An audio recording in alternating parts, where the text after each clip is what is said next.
Master minds commerce చదవాలనుకునే 10th inter విద్యార్థుల తొలి ఎంపిక.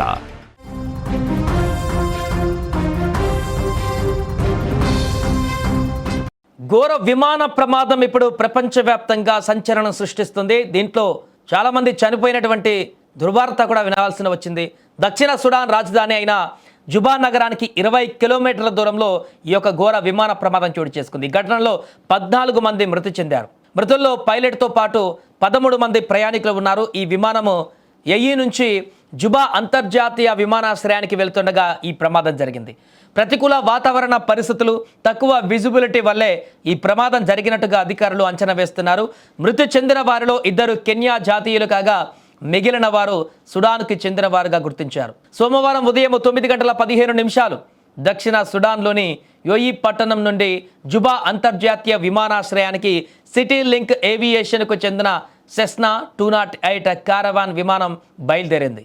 అందులో పైలట్తో పాటు 13 మంది ప్రయాణికులు కూడా ఉన్నారు. సరిగ్గా 9:43 అంటే టేక్ ఆఫ్ అయిన అరగంటకే విమానంతో కమ్యూనికేషన్ తెగిపోయింది.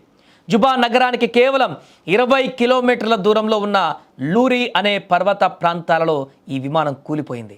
ఈ ప్రమాదానికి ప్రధాన కారణం ప్రతికూల వాతావరణం అని ప్రాథమికంగా తెలుస్తుంది. దట్టంగా అలుముకున్నటువంటి మంచు వల్ల విజిబిలిటీ చాలా తగ్గిపోయింది. కొండల మధ్య నుంచి ప్రయాణిస్తున్నప్పుడు పర్వత ప్రాంతాలు కాబట్టి పైలట్ దారిని అంచనా వేయలేకపోయి ఉండవచ్చని కూడా అధికారులు ప్రాథమికంగా భావిస్తున్నారు. సోషల్ మీడియాలో కనిపిస్తున్నటువంటి దృశ్యాలు ఆ ప్రమాద తీవ్రతను చాటి చెబుతున్నాయి.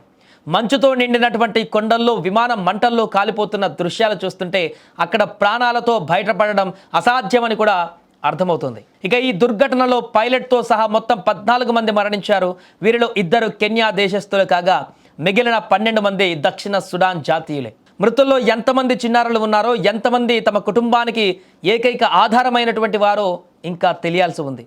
ప్రతి ఒక్కరూ ఒక ఆశతో ఒక పని మీద విమానం ఎక్కారు, కానీ మృత్యువు వారిని గమ్యం చేరకుండానే బలి తీసుకుంది. ఇటు కెన్యాలోనూ అటు సుడాన్లోనూ ఈ యొక్క కుటుంబాల రోదనలు మిన్నంటిపోతున్నాయి.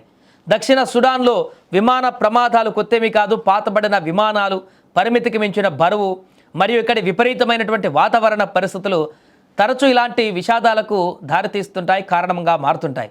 2015లో 36 మంది, 2025 జనవరిలో 20 మంది ఇలాగే విమాన ప్రమాదాలలో బలయ్యారు. ఇప్పుడు మళ్ళీ ఈ 14 మంది మరణం ఆ దేశ ఏవియేషన్ భద్రత పైన ప్రశ్నలు లేవనెత్తుతున్నాయి. ఈ ఘటనతోటి ఒక్కసారిగా ఆ ప్రాంతమంతా కూడా దిగ్భ్రాంతికి గురైంది.